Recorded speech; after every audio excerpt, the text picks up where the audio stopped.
Fix time trading, ये नाम शायद सुना हो।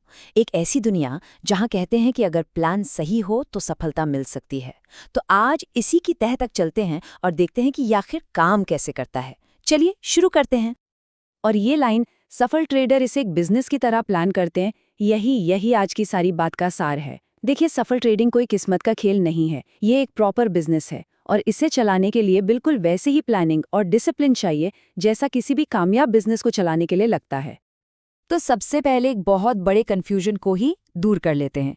देखिए, जुआ वो तो पूरी तरह से लक पर डिपेंड करता है ना? वहां किसी का कोई कंट्रोल नहीं होता। लेकिन ट्रेडिंग ये एक सोचा समझा खेल है। यहाँ फैसले एनालिसिस और प्लानिंग के बेस पर लिए जाते हैं, बिल्कुल एक बिजनेस की तरह। तो सवाल उठता है कि ये फिक्स्ड टाइम ट्रेडिंग आखिर है क्या? चलिए इसे एकदम सिंपल तरीके से समझते हैं। इसमें होता ये है कि किसी भी एसेट, मान लीजिए सोना या किसी कंपनी का स्टॉक, उसकी कीमत पर एक बहुत छोटे टाइम फ्रेम के लिए अंदाजा लगाया जाता है। जैसे, क्या अगले 1 मिनट में सोने का दाम ऊपर जाएगा या नीचे? बस यही है इसका पूरा फंडा। और यहीं पर ये खेल बहुत इंटरेस्टिंग और रिस्की हो जाता है। अगर अंदाजा सही निकला तो एक फिक्स्ड प्रॉफिट मिलता है, लेकिन अगर अंदाजा गलत हुआ तो जो भी पैसा लगाया है वो पूरा का पूरा चला जाता है। यहाँ कोई बीच का रास्ता है ही नहीं, या तो जीत है या सब कुछ खत्म। अच्छा, तो अब जब ये मान लिया है कि ये एक बिजनेस है, तो भाई हर बिजनेस की तरह यहाँ भी एक सॉलिड प्लान तो चाहिए ही होगा, है ना? जिसे हम कहते हैं ट्रेडिंग स्ट्रैटेजी। सच कहूं तो बिना स्ट्रैटेजी के ट्रेडिंग करना ठीक वैसा ही है जैसे बिना नक्शे के किसी गहरे समंदर में उतर जाना। तो एक अच्छी स्ट्रैटेजी मोटे तौर पर इन 3 पिलर्स पर खड़ी होती है। पहला है प्राइस एक्शन, मतलब मार्केट की चाल को समझना कि कीमतें ऊपर नीचे कैसे हो रही हैं। दूसरा, ट्रेंड को फॉलो करना, सीधी सी बात है, बाजार की लहर के साथ चलो, उसके खिलाफ नहीं। और तीसरा, जो बहुत जरूरी है, बड़ी न्यूज़ आने के टाइम पर ट्रेडिंग से बचना, क्योंकि उस वक्त मार्केट बहुत ज्यादा वॉलेटाइल हो सकता है। अच्छा, तो सबसे सिंपल स्ट्रैटेजी से शुरू करते हैं, ट्रेंड फॉलोइंग।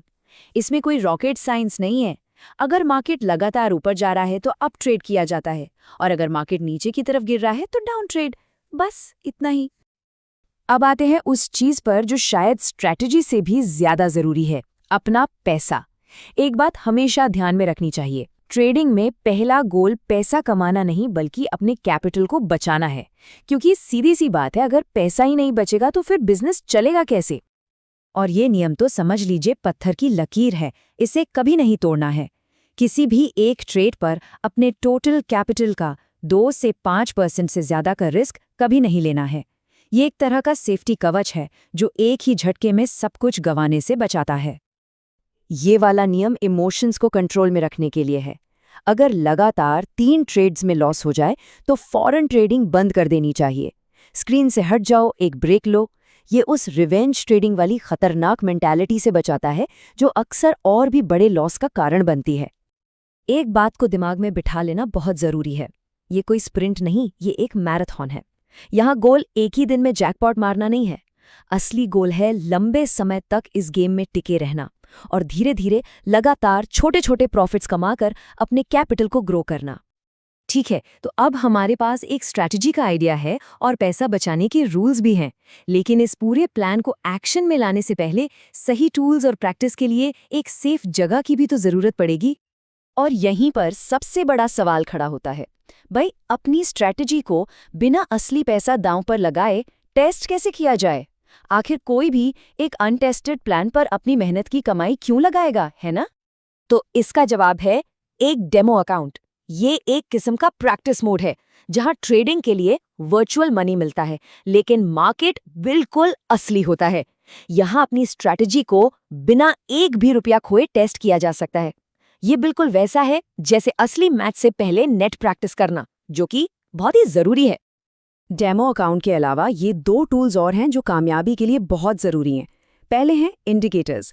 ये चार्ट पर ऐसे सिग्नल्स होते हैं जो मार्केट की डायरेक्शन का अंदाज़ा लगाने में हेल्प करते हैं। और दूसरा है एक ट्रेडिंग जर्नल। इसमें हर ट्रेड का हिसाब किताब रखा जाता है ताकि जो जीता है उससे सीखा जाए और जो हारा है उस गलती को दोबारा न दोहराया जाए। अब हम उस फैक्टर पर आते हैं जो शायद सबसे ज़्यादा मैटर करता है और सबसे मुश्किल भी है, वो है माइंडसेट।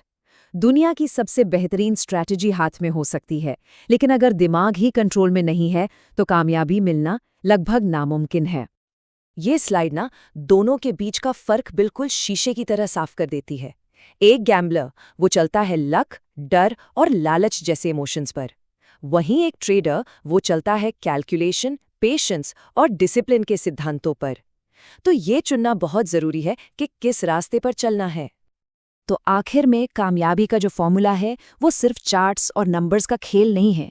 ये एक डिसिप्लिन रूटीन बनाने और अपने दो सबसे बड़े दुश्मनों डर और लालच पर कंट्रोल पाने का नाम है। आखिर में माइंडसेट ही है जो या तो सफलता दिलाता है या फिर ले डूबता है।